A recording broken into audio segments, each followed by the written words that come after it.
rematch of last year's dual matchup between number 8 Eric Barnett out of Greenville, Wisconsin, and number 6 and recent All-American Michael DeAugustino. Yep, this will be another really good match. Two guys, they've wrestled a ton of times. If I recall correctly, Mike's gotten the upper hand the last couple of times, but two like really explosive, fun to watch 125-pounders, and it'll be a good way to start the duel. Both of these wrestlers earning that All-American status, the coveted 8 places at last year's Nationals. Mike DeAugustino finishing 4th.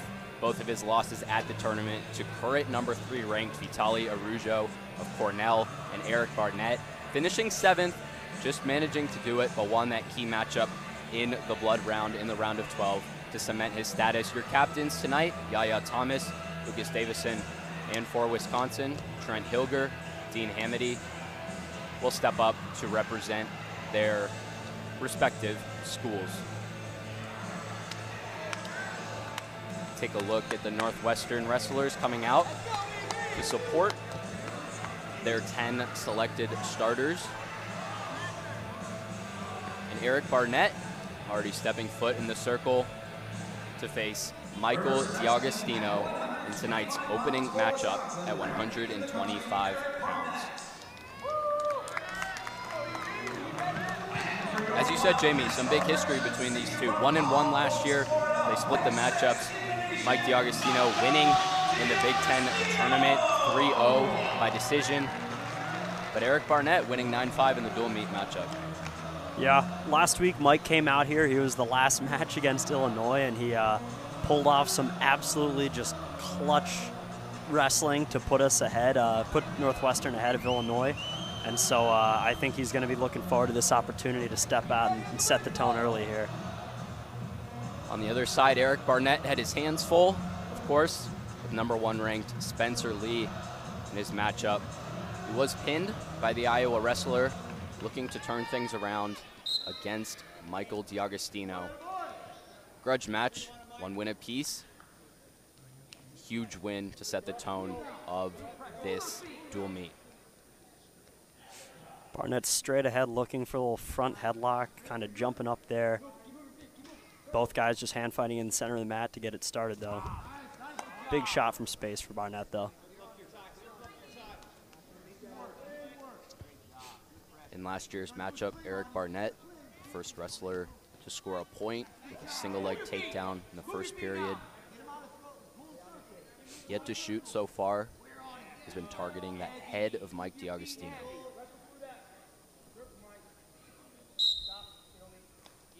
The ref will blow a stalemate there. Barnett looking for the head there. Mike was able to dig in some underhooks for a second, but neither guy really getting to much convincing offense in that first minute. Both wrestlers content to feel each other out in the center of the circle. 1 minute gone in our first matchup of the night.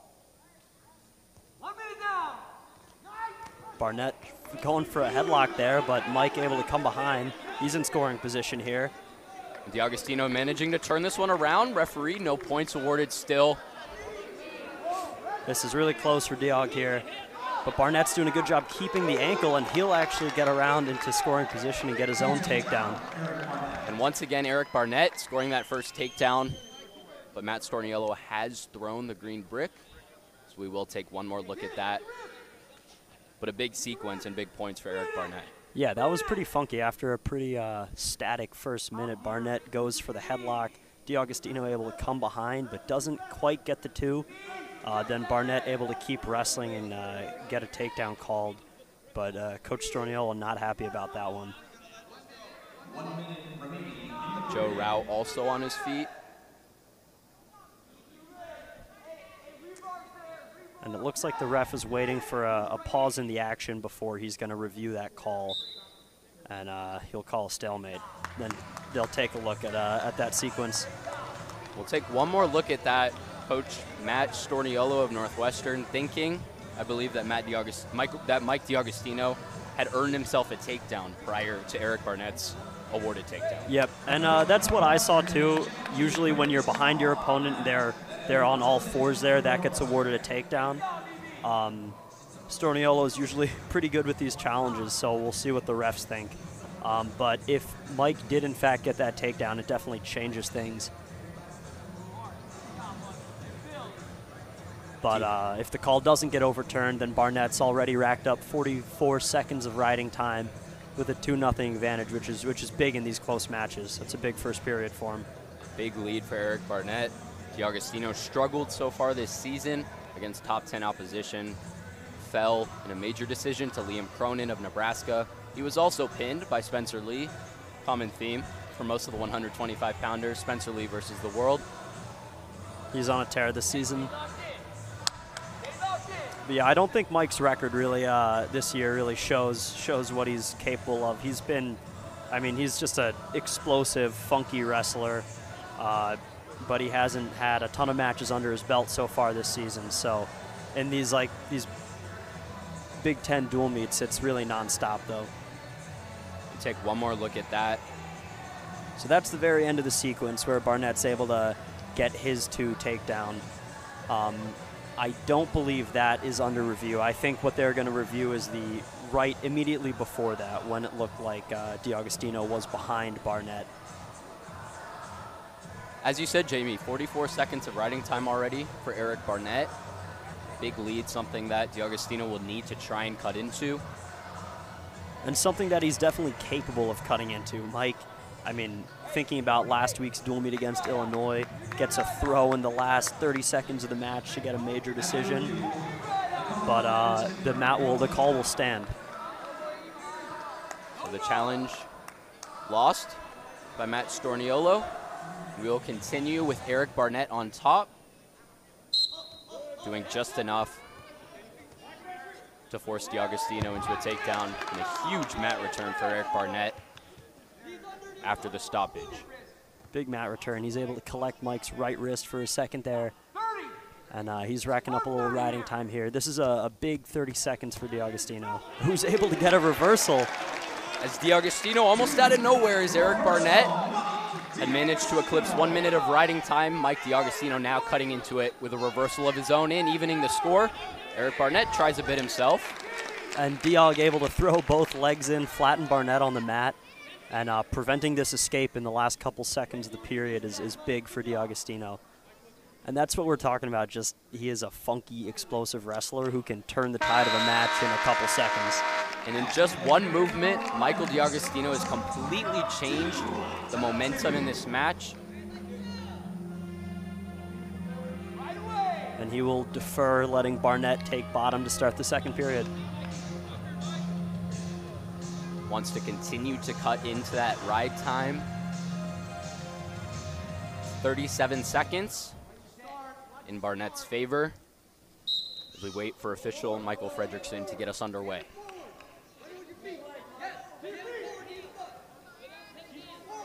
Barnett pushing back, able to get to his feet.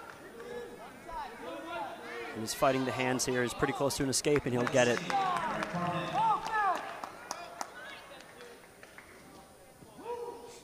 DeAugustino keeping his elbows back. Barnett able to fire a long single leg from space, and now he's in a position to score here. DeAugustino draped over the top, trying to wrestle. He'll pass that ankle and keep wrestling here. Barnett not really in much of a position to score at this point, even though he had a nice single leg there to start the sequence. A big single leg takedown by Mike DeAugustino, doing well to fend it off, force a stalemate.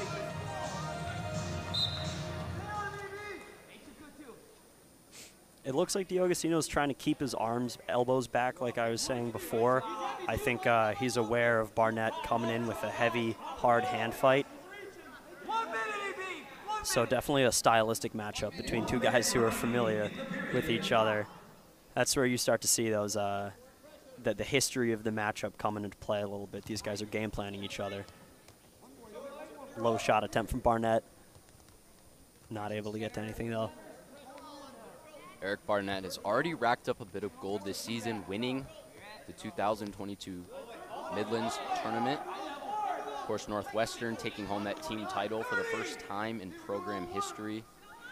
With a couple of champions of their own, Trevor Chumley, who we won't see tonight, Lucas Davison as well.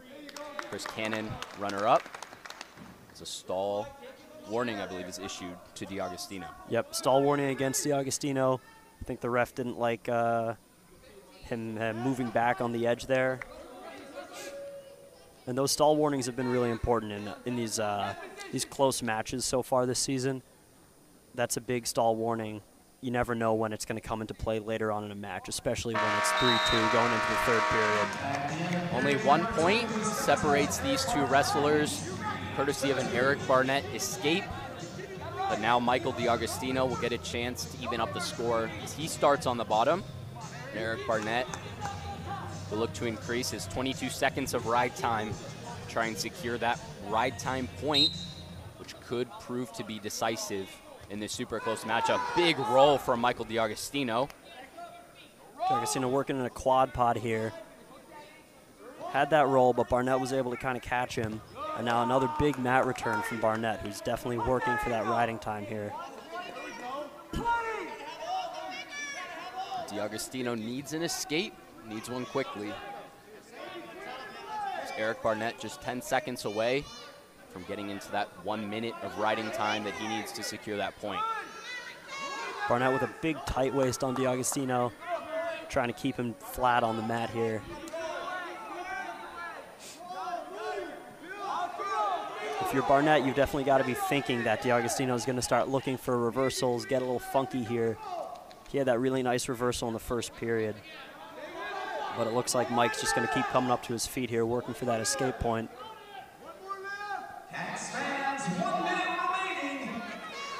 And managing to get that escape. But again, Eric Barnett has racked up 1 minute and 25 seconds of ride time. So Michael DeAugustino needs points. Yep, he's got 45 seconds to score here, and he needs to be looking for offense from his feet.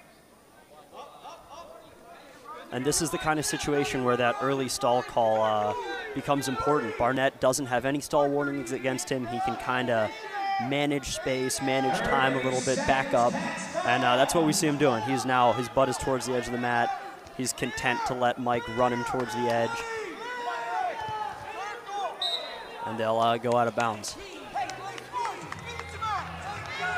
So Barnett with the 25 seconds of riding time advantage, or 1 minute 25, is technically up 4-3 at this point in the match, although the point won't be added until the end, but he has riding time locked up. So DeAugustino needs a takedown. Eric Barnett, essentially a 4-3 advantage over Michael DeAugustino. As you see Deaug trying to shoot, trying to get some points as the time goes in his favor, but there is that stall warning against Eric Barnett, but perhaps too little too late for DeAugustino. DeAugustino coming at him hard though. 10 seconds to work. Barnett holding in a front headlock. DeAugustino tries to shoot, but multiple snaps from Eric Barnett. And Barnett will do just enough to fend off Michael DeAugustino. That 1 minute and 25 seconds of riding time proving to be the difference. And now we go to what is essentially the main event of the night. As Bruce Buffer would say, get ready. Austin Gomez, number 2. Yahya Thomas, number 4. Huge match. Just 3 points separating these two teams in this dual meet. But this match having huge implications for the rest of the season. Once again, a big match for both these guys. Personally, a big match in the dual meet and a big match going into March. This is a really high-ranked matchup. Two guys who've wrestled before, who had a really close match in their first go, and who've just been on fire so far this season. I mean, Yahya has looked unreal from his feet, able to get takedowns against every single person he wrestles. Gomez is building up some fame of his own, though, with some really exciting matches. He's a guy who likes going upper body. He likes big throws. And already he's working a little upper body with that front headlock. But Yahya's comfortable in those positions, too.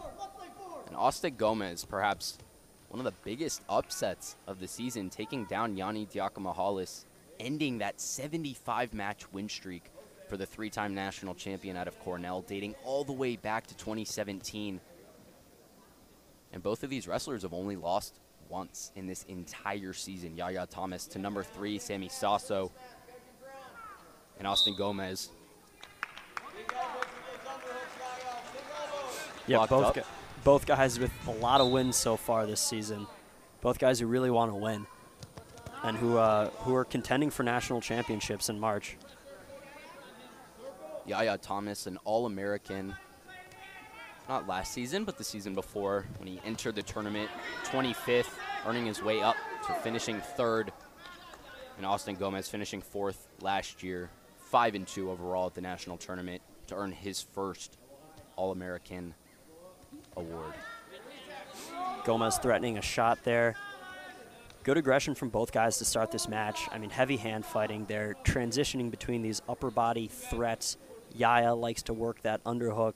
Gomez working for a little Russian tie here.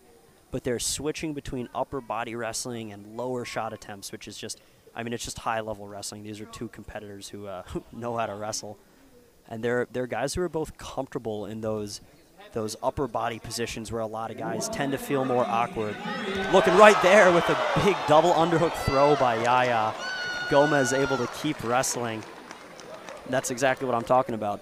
Yahya Thomas can't keep control for long enough. Austin Gomez doing really well to get back on his feet. Yahya Thomas fake. Austin Gomez defends. He gets right back up to this hand fighting that we've seen in every match tonight. And that's as close as it gets to a takedown from Yahya. I mean, like, you couldn't possibly be closer to a takedown and not get one. But Gomez kept wrestling there. Yahya's been liking that double underhook foot sweep. He hits that on me all the time in practice. It's not fun. But like I was saying, just both guys who are comfortable going big. And Jamie, you've seen Yahya Thomas in practice as this one goes 0-0 scoreless into the second period. What does Austin Gomez have to do to take down Yahya Thomas and award him his second loss the entire season? You know, it's something we've talked about already in this dual meet. He's got to string offense together. He's got to threaten something, get his opponent off balance, and look to follow it up with more offense. It's not going to be one and done here. Yahya is insanely strong, insanely fast, athletic. A big mat return from Yahya there, showing off that strength, proving me right. But Gomez working up back to his feet again, and he'll grab his knee. Oh, Gomez in some pain here. I didn't see what happened. And Austin Gomez in a lot of pain as Yahya Thomas had brought him up. The last thing you want to see from any wrestler at any level, especially in this match. Well, he's definitely in a lot of pain here. I didn't quite see what happened, but Gomez is a tough guy. This is not something small to put him on his back on the mat like this. And this is a guy that has struggled with injuries his entire career. As we take one more look. And Gomez just turns into Yahya, pushes off his own leg, and it looks like something might have gotten tweaked there. It didn't really look like the leg was at a particularly dangerous angle, but I mean, this sport it's a split-second sport, and he's able to get to his feet here, limping to the center of the mat.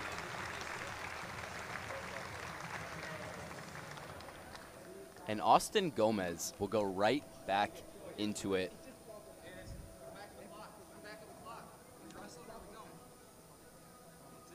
As he falls again.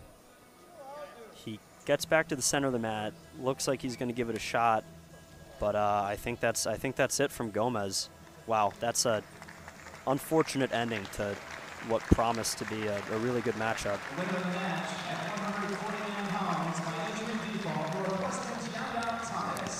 Wow. I have no words. Yeah. And another good one here. Should be super competitive. Two younger guys who've just been on a tear so far this season.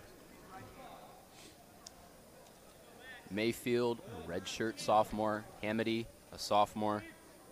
Dean Hamiti, Big Ten freshman of the year last year, an All-American, finishing 6th, going 4-3 at the national championships, taking down both of the Northwestern foes that he saw, David Ferrante in the Big Ten tournament, earning a tech fall against him, and then defeating Eric Bialik by major decision as Hamiti tries to get that single leg takedown against Mayfield.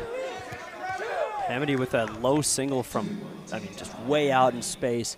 Mayfield does a good job wrestling it, but Hamiti's able to get that on the edge. Solid wrestling from both guys, but a really nice takedown from Hamiti there. And Dean Hamiti has been one of the most explosive wrestlers in this weight class. 42 career wins in these last 2 seasons. 33 of them have been bonus point victories. Almost an absurd margin. And he's the first one to get points in the first bout of this second half of matches. Mayfield doing a good job fighting here on bottom, not letting Hamiti get to his turns on top. But Hamiti doing a good job riding him so far, capitalizing on that takedown. Maxx up to his feet now on the edge, and he'll get the escape. Maxx. This is Max's first year really with that solid spot in the lineup, and so far he's been capitalizing on it rather. He's had a lot of really clutch wins for the Wildcats so far this season, and he's every time he steps out there, he just looks better and better. But Hamiti in with another long takedown. And that 6-foot frame of Hamiti, almost lanky enough to really get in, get those single leg takedowns, as you see, getting another one against Mayfield. And he is really effective at using his length. He's grabbing Max's ankle from, it looks like 5 feet away. That's not a position where you're usually under threat in the neutral position. But Hamiti doing a really good job getting 2 takedowns early in the match from space. Maxx Mayfield is a fighter. He's won 4 of his last 5 matches, 3-time state champion in high school. As you said, Jamie, earning his way into this starting lineup, moving up to 165 pounds. And making the most out of it. He's been great for Northwestern so far this season. And these dual meets, it's every single week is a tough opponent. You don't get any time off, and I think it can be hard to adjust to, but Maxx has done an awesome job adjusting to it so far. And he's down after this first period, but he's got to be looking for a way to win this match because he's in it. As Dean Hamiti rides out Maxx Mayfield, almost 2 minutes of riding time for the Badger. 2 big takedowns, an escape from Mayfield, but returning once again under the control of Hamiti. This time Mayfield will get to go into unknown territory, start on top, and a quick escape from Hamiti. Hamiti right up, threatening some offense as he gets his escape point. He wants to score points here. Maxx has got to stay in this match. He's gotten taken down twice in the first period. Hamiti's got that 2 minutes of riding time built up. So Maxx needs to be looking for his offense here. He cannot be getting shaken up by that first period. Big single leg attempt from Mayfield. Hamiti able to circle away from it, but some really great speed on really Mayfield's first true offensive opportunity of the match right there. And Dean Hamiti looks more like a senior with 4 or 5 years of wrestling experience at this level than a sophomore. The awareness he has to get out of these tight situations. Mayfield doing his best, giving his best offense, single leg shot there. Another one on the edge here. He's able to lock his hands this time. Hamiti wrestling him on the edge there. Like you said, savvy defensively. Knows how to get out of dangerous positions. Maxx has really got to score here on the edge. That's something that's been emphasized for us this year. But Hamiti able to wrestle it down. And he's looking for a takedown of his own, and he'll get it. Mayfield tried to take out that second leg. Dean Hamiti only had 1 leg on the ground for the better part of 15 seconds and still managed to take it into a takedown and add to his total, now 7-1. Yeah, some savvy wrestling there from Hamiti. Mayfield let up a little bit on the edge there when he didn't get his takedown, and Hamiti just capitalized on that split second Another nice takedown effort from Mayfield, but not able to convert. And now Hamiti back where he likes to be on top, working a mean cross face. He's got his leg in here. Mayfield doing a good job building his base, but he's got to clear Hamiti's ankle. Got to get his leg out, or rather clear his own ankle, get his leg out, and work for a one point in the last 10 seconds. It's a big statement at the moment from Dean Hamiti. 2.5 minutes of riding time in the first 5 minutes of wrestling. Really taking it to Max Mayfield. As he'll take a 6-point lead into the third period. Dean, as you see, this is where Dean Hamiti only had one leg, but does so well to get around to his right side. And Mayfield, no match for the speed that Dean Hamiti provides at the moment on the floor. And that can be a little bit demoralizing. You're in so deep on your takedown effort and your opponent able to stay up there. And I think that's what we saw, a little momentary lapse from Mayfield, let Hamiti score on a re-attack there.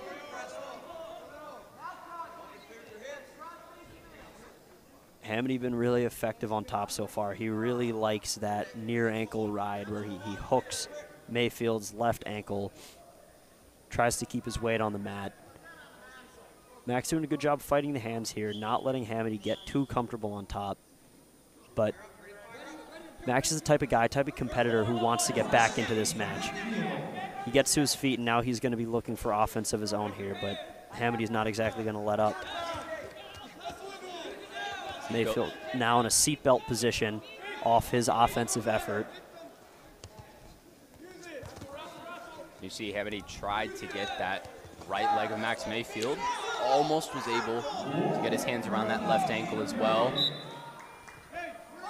More of that length from Hamiti, just another long shot where against most guys you're really not in danger on your feet there, but Hamiti somehow looks like he's just able to threaten guys from distance. Also has an energy tank that is just spewing out of his ears. Has kept this high pace against Max Mayfield. He was in on another single leg. Same position as before on the edge of the mat. But Hamiti just tough defensively. And he'll pick out Mayfield's ankle. I mean, just using that length again for some really solid counter offense. And now he's in major decision territory. He's up by 7. He's got riding time locked up. Mayfield needs to escape in the next 18 seconds or he'll be giving up a major decision. And he's coming up to his feet, but Hamiti locks up a cradle. And he's trying to get Max Mayfield onto his back, trying to get some near fall points. 2, 4 near fall points at the end of this period will take his lead to 13-2 with riding time, 14-2. What a last 30 seconds from Dean Hamiti, able to get from a one-leg balance that we saw twice in that match, turning it into a takedown and then adding some near-fall points at the end of the third period. Davison, the All-American, taking on the 2-time All-American, Trent Hillger, affectionately named Thor. And you can tell why. He's got the long blonde hair. That's the Thor vibe.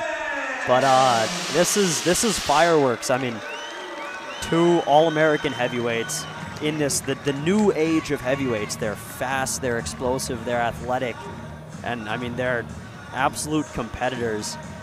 But the weight of this dual meet falls on these guys right here.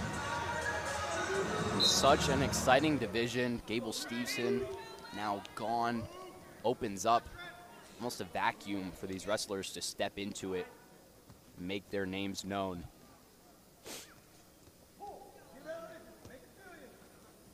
As you see, these two reigniting their rivalry from the duel last season. Super close, 4-3 in favor of the Northwestern wrestler.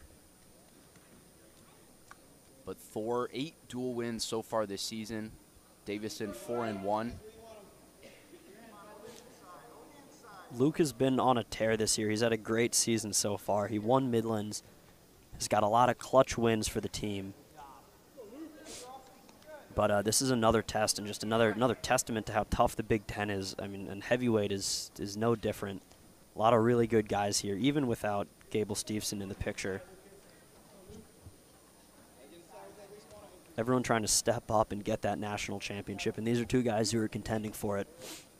Mason Parrish, Greg Kirkley going at it last week.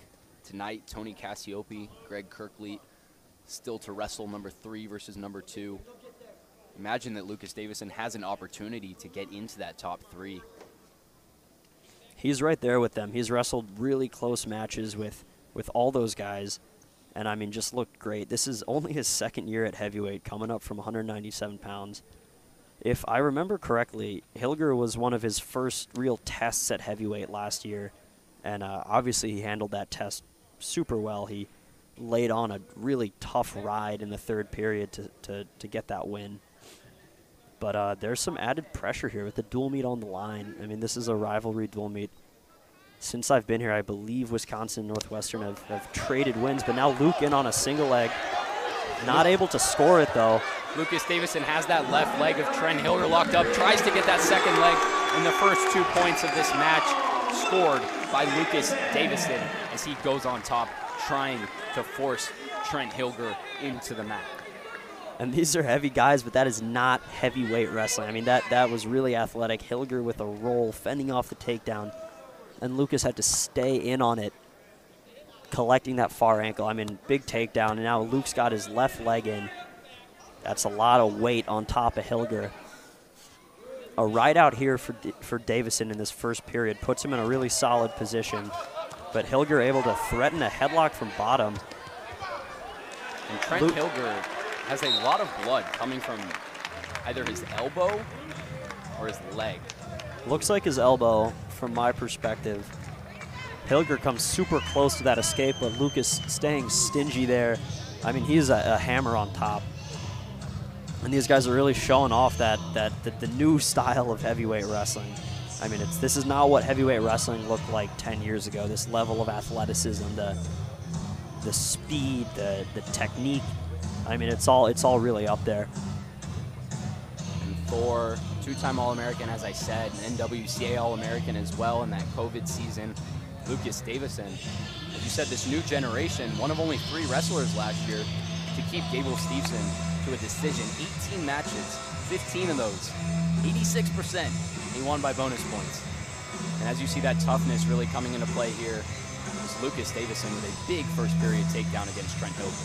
And that was in Lucas's first season ever at heavyweight. And this is a big jump. It's not like going from 41 to 49. I mean, you're going from 197 pounds, cutting weight every week, to now wrestling guys who are close to 300 pounds. That is a big adjustment, and Luke made it really well, but Hillger with a quick escape there. And that's a big escape for him at the end of the first period. The top out for heavyweight 285, so an 88-pound difference essentially that these wrestlers could be at.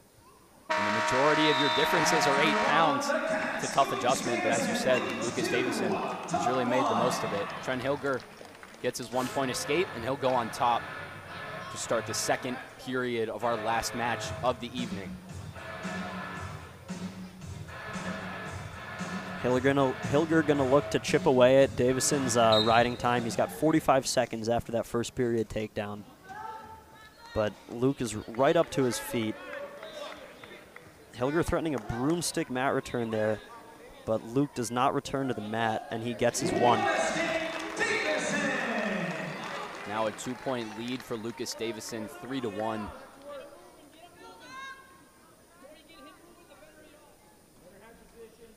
And go right back into the hand fighting that we've seen all night. More blood time for Hillger, I believe. That elbow continuing to bleed. The ref will stop it. We saw Model plug his nose, wrestle the rest of the match. We'll see. It's part of what makes wrestling so fun. You wrestle through the blood. It's just blood, right? Come on. The grit, the toughness, a little bit of red stuff won't deter them. Nope. It's essentially water.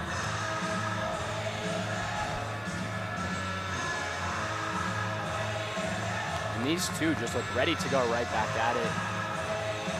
No, these are guys with a really high level of compete, just competitive guys. And this win is not just big for them, it's big for the team. This win seals the deal for either team in this dual meet. Potentially a bit of an eye poke as Lucas Davison swats away the hand of Trent Hillger.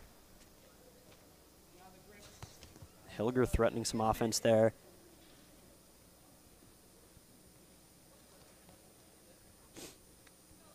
Both guys holding center of the mat. This perhaps the slightly more familiar heavyweight wrestling. Two strong guys just battling in the center of the mat. But Hillger showing off his speed there with some fakes in the second period.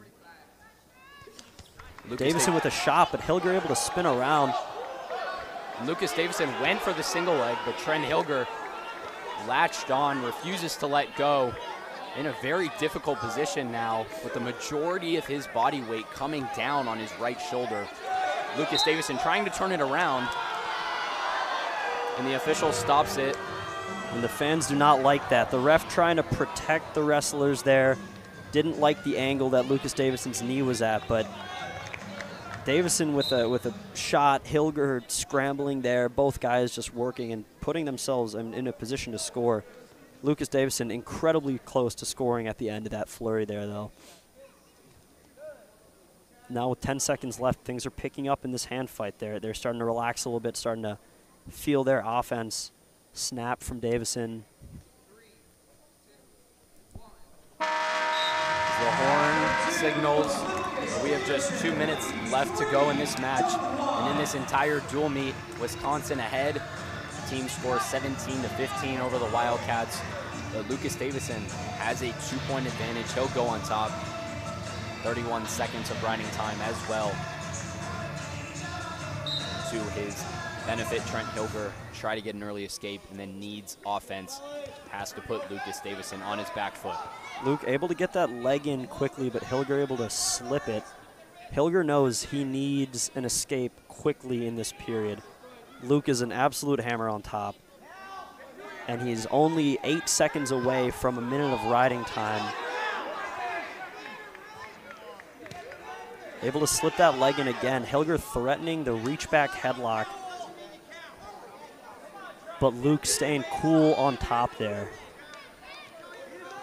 Cool-headed Luke, cool hand Luke, able to stay on top.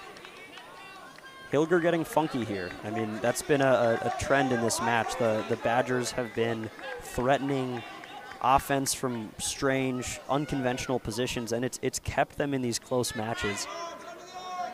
Now a minute and a half of riding time for Lucas Davison. And Trent Hillger looked like he might have been able to get out of that. Luke slipped that leg in again. Hillger sat to his hip, cleared it. Looked like he had some space for his hips to start working up, but Luke just staying stingy on top. He knows that he wins this match on top. Riding time now locked up, so a 3-point advantage for Lucas Davison. Hillger needs an escape and needs a takedown in order to push this one into overtime. 30 seconds. Davison doing a really good job keeping Hillger fully extended on the mat. Hillger's head was on the mat for, 20 seconds there. So Davison just staying so heavy in this last minute of the match, last 2 minutes of the match with a really gritty ride out. And when you need him the most, who's there to step up by Lucas Davison taking down 4 to win this dual meet for the Wildcats, 18-17. He improves to 5-1 on the season. His only loss to Tony Cassiope. Trent Hillger disappointed. Wisconsin as well disappointed. A great respect from Lucas Davison and a big showing from Northwestern. Really close dual meet, another 18-17 win for the Wildcats. And in some ways, just as close as Illinois last weekend. Just these Big Ten dual meets are never easy.